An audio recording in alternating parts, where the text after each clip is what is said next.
Alright, welcome to another installment on MDG's MacArthur's War. Um, we're into the now August 50 turn. The UN has already moved and they pulled off what I've kind of coined a mini Incheon. They leveraged landing troops in this port and holding it from last turn, then to land more units here and then conduct a breakout here and an entrapment where they've pretty much isolated these KPA units here, cut off the spearheads, so to speak. Uh, Air interdiction is playing a role. That's why these two units of Koreans are out of supply. So the full force, and the main thing that happened last turn with the UN phase was they were able to escalate from incident to police action, and that just gives them 2 U.S. air points and the 7th Fleet. They don't have to spend victory points for it. So successfully escalated a police action. Gives them additional things they can buy with victory points, but now the communist player can start at least mobilizing the PLA on the Chinese side of the border. And that's the unique thing about MacArthur's War. There's numerous very good Korean War games out there, but similar to there's numerous World War III in Europe games out there, and NATO 1961. These games add another spectrum, the escalation of the war to a larger and larger scope. The possible use of atomic weapons here we see. And in the other one, NATO 1961, we see that all the way up to strategic nuclear warfare. And this game does have those options too to escalate. You see here through police action, limited war, Asian war, global war. In real life, never went beyond limited war, South Korea and North Korea, with the Chinese involved and able to come into North Korea. But right now we're at police action. Now, here's a key point. The scope in police action is still South Korea. So potentially, if all North Korean units are eliminated, then we could count victory points. I have to check the rules, but the bottom line is if the scope just stayed at South Korea, the UN player is at -3. Or I've got -2. I think that's wrong, but we're going to do the math here just to show you the rules. So last turn, when it was an incident, they bought 2 FE divisions for 4 victory points. And they brought in the 7th Fleet, that's 5. Okay. They didn't get an air point because of the weather, so they burned 5 victory points on the first turn. And then this last turn, this previous phase, they got 2 more FEs and 1 Marine. So that's another 2, 4. Okay, so we had 5 here, 4 here. That's a -9. And right now, they own, keep that -9 in mind, they get actually 3 victory points for this, the major city, and the port. And then 1 victory point for the port, 1 victory point for the city. And they just retook, and they've got this port and Daejeon. So doing that math, they've got 1, 2, 3, 4, 5, 6. But then they picked up, let's hide the pieces here, 6. Yeah, they picked up Daejeon, that's 7. So they are at -2, that is correct. Now the question is, if the scope was just South Korea, how many victory points are left? 2 and 1 is 3 is 4. So if they were, for some reason the game ended, the scope stayed at South Korea, they would have enough victory points to win by +2. Hence, unless the UN starts spending more victory points for further units, they're sure to win if it stays in police action, because actually it does look like there's a preponderance of force now for the UN. So actually escalating a limited war and bringing in North Korea and the Chinese, this is when the Chinese can start participating and the scope changes. That may actually be a consideration of the communist player.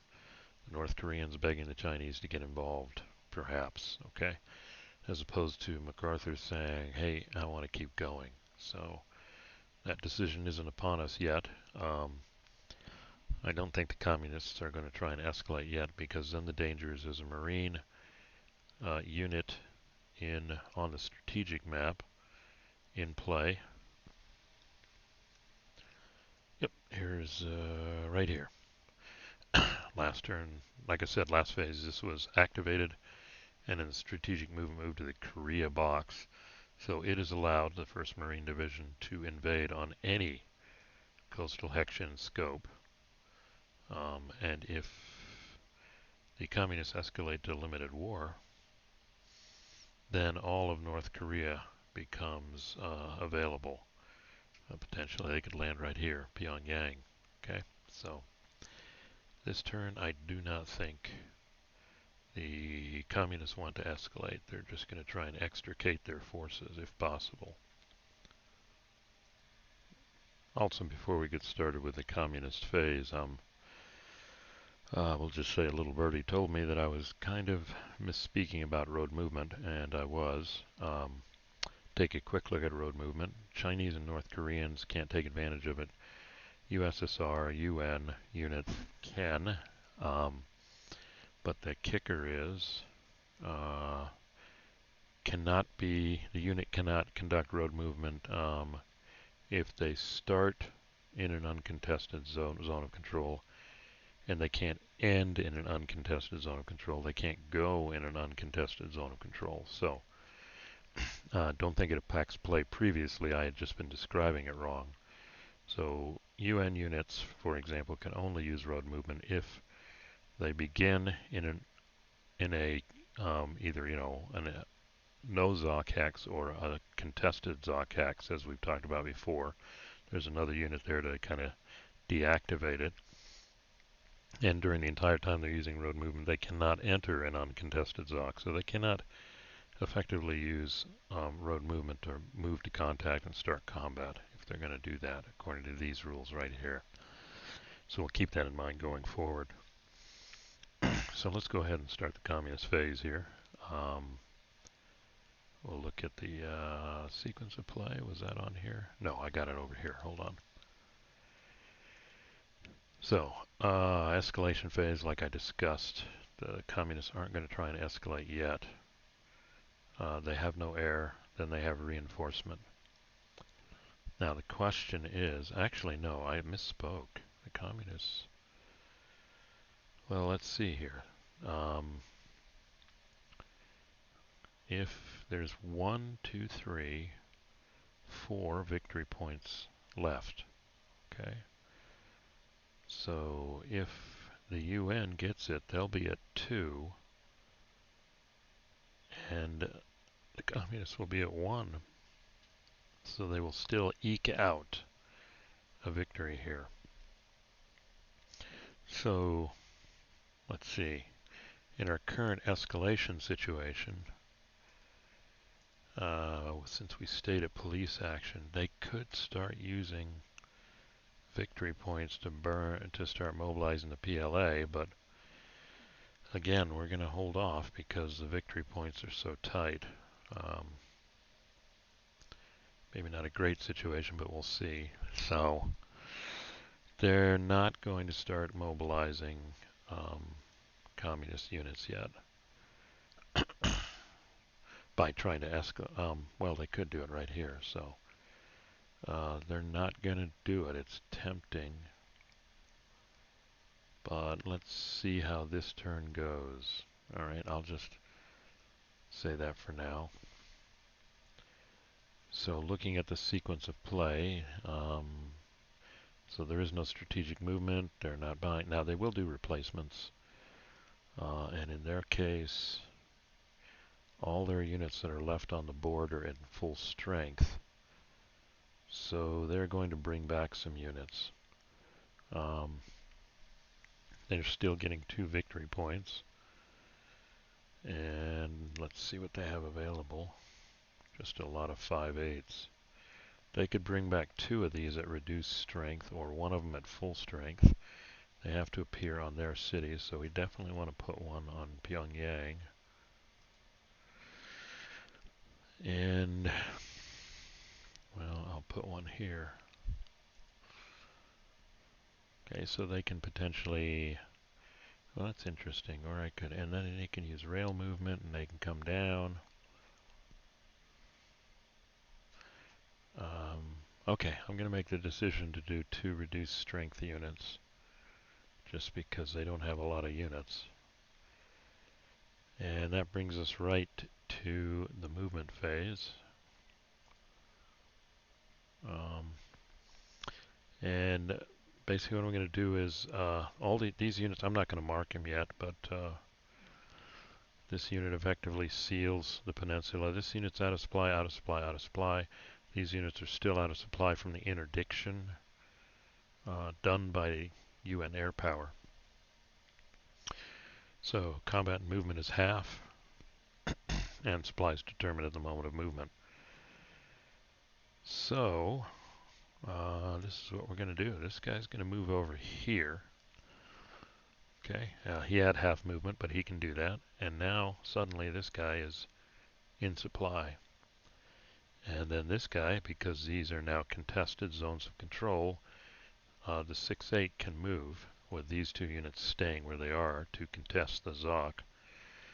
And the cost would be 1-2 for the river, 3 for the rough, 4. Just enough, but guess what? At least from a combat point of view, I don't know how long this will hold. All these units are in supply. This unit is going to disengage and assume this river position here. This unit has to stay here. This unit has to stay here to guard against the Marines, which they can come and do. Now the only question left is, do these units move down? Now we haven't escalated, so they can move down. And there is a rail movement, I believe. Let me look that up real quick. Alright, at the risk of messing things up, rail movement only occurs during the strategic movement phase, as documented here in 10.4. They can use rail movement actually on board, etc., to move, but if they do use rail movement during the strategic phase, they can't combine it with regular movement, so it doesn't really apply here. So what we're going to do is, I don't know how smart this is, but 1, 2, 3, 4, 5, 6, 7, 8. Wow, just in time. This guy will move here. 1, 2, 3, 4, 5, 6, 7. Wait, I think I did it wrong. Let's check this out here. There was another river. 1, 2, 3, 4, 5, 6, 7. Can't get there. Okay. Well, I was questioning whether to move him up here, but let's move this guy on Seoul.